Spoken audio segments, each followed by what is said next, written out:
एक 5-6 साल का मासूम सा बच्चा अपनी छोटी बहन को लेकर मस्जिद के एक तरफ कोने में बैठा हाथ उठाकर अल्लाह से न जाने क्या मांग रहा था।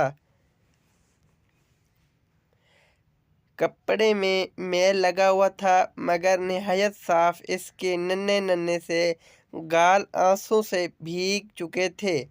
बहुत से लोग इसकी तरह मुतवज्जा थे और वो बिल्कुल बेखबर अपने अल्लाह से बातों में लगा हुआ था। जैसे ही वो उठा एक अजनबी ने बढ़कर इसका नन्हा सा हाथ पकड़ा और पूछा, क्या मांगा अल्लाह से?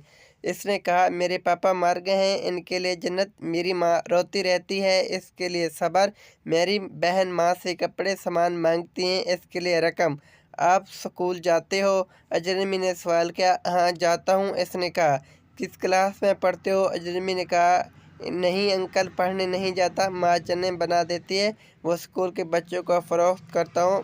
बहुत सारे बच्चे मुझसे चने खरीदते हैं, यही काम धंधा है। बच्चे का एक एक लफ्ज़ मेरी रूह में उतर रहा था।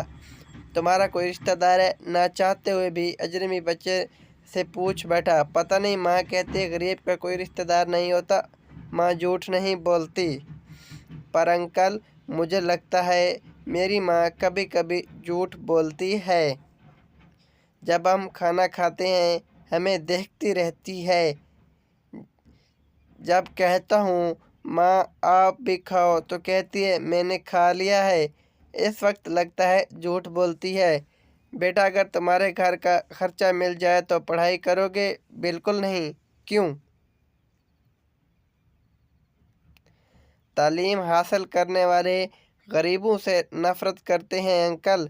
हमें किसी पढ़े हुए ने कभी नहीं पूछा, पास से गुजर जाते हैं। अजनबी हैरान भी था और परेशान भी।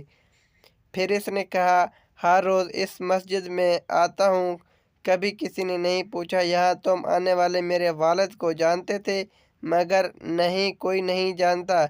बच्चा ज़ोर ज़ोर से रोने लगा। अंकल, जब बाप मर जाता है तो सब अजनबी क्यों हो जाते हैं? मेरे पास इसका कोई जवाब नहीं था और ना ही मेरे पास बच्चे के सवाल का जवाब।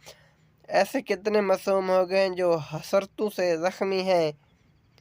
बस एक कोशिश कीजिए और अपने इर्द गिर्द के ऐसे ज़रूरतमंद यतीमों बेसहारों को ढूंढिए और इनकी मदद कीजिए।